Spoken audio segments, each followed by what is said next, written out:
আসসালামু আলাইকুম সুপ্রিয় বন্ধুরা, কেমন আছেন? আশা করি অনেক অনেক ভালো। স্বাগতম জানাচ্ছি আজকের পর্বে। আজ আমি ভীষণ মজার একটি রেসিপি আপনাদের সাথে শেয়ার করব। আজ তৈরি করে দেখাবো ভীষণ মজার একটি ভর্তার রেসিপি। মাত্র এক টুকরা ইলিশ মাছ আর বরবটি দিয়ে আমি এই ভর্তা তৈরি করে দেখাবো।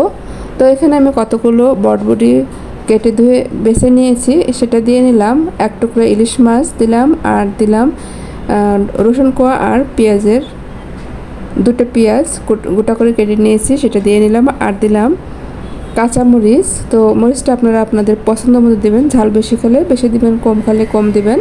আর স্বাদ মতো লবণ দিয়ে দিলাম। আর দিয়ে দেব সরষের তেল। এখানে অবশ্যই সরষের তেলটাই ব্যবহার করার চেষ্টা করবেন। তো চুলাটা অন করে দিয়েছি, এখন একটু নেড়ে চেড়ে কিছুটা সময় আমি এভাবে ভেজে নেব।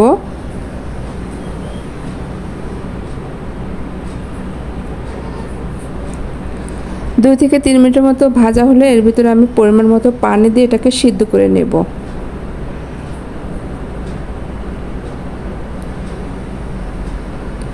এখন আমি এখানে 1 কাপ পরিমাণ পানি দিয়ে নিলাম, আর এখন ঢাকনা দিয়ে ঢেকে সিদ্ধ করে নেব 5 মিনিটের মতো করে। কুক করলে কিন্তু এই বরবটি আর মাছটা সিদ্ধ হয়ে যাবে।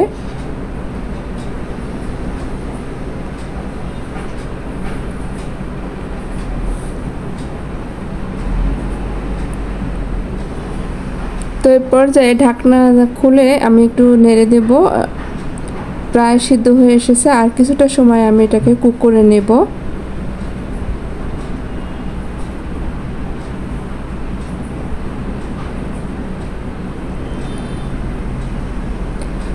তো পানিটা আমি একদম শুকিয়ে নেব।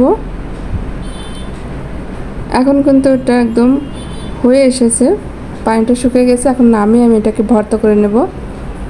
আমি এটাকে নামিয়ে নিয়েছি। এখন ইলিশ মাছের টুকরাটাকে আমি কাটা ছাড়িয়ে নেব। আর এই ভর্তাটা আমি শিলপাটায় করব। আপনারা চাইলে ব্লেন্ডারে পেস্ট করে নিতে পারেন, তবে শিলপাটায় ভর্তা করলে কিন্তু এর মজাটা অনেক বেশি হয়।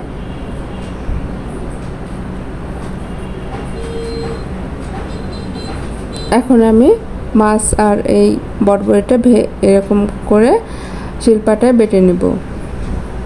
তো বন্ধুরা, আপনারা একদিন এভাবে ভর্তা করে খেয়ে দেখবেন, অসম্ভব মজার হয়। এই ভর্তা থাকলে আপনার মাছ মাংসের আর প্রয়োজন হবে না, নিমিষে 1 প্লেট ভাত শেষ হয়ে যাবে। আর একবার তৈরি করলে বারবার তৈরি করতে চাইবেন।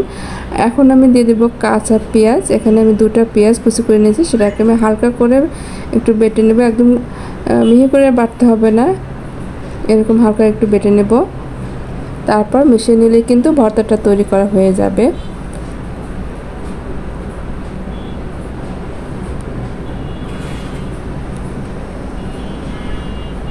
এবার আমি সবটা ভর্তায় আরেকবার ভালো করে হাত দিয়ে এভাবে মেখে নেব।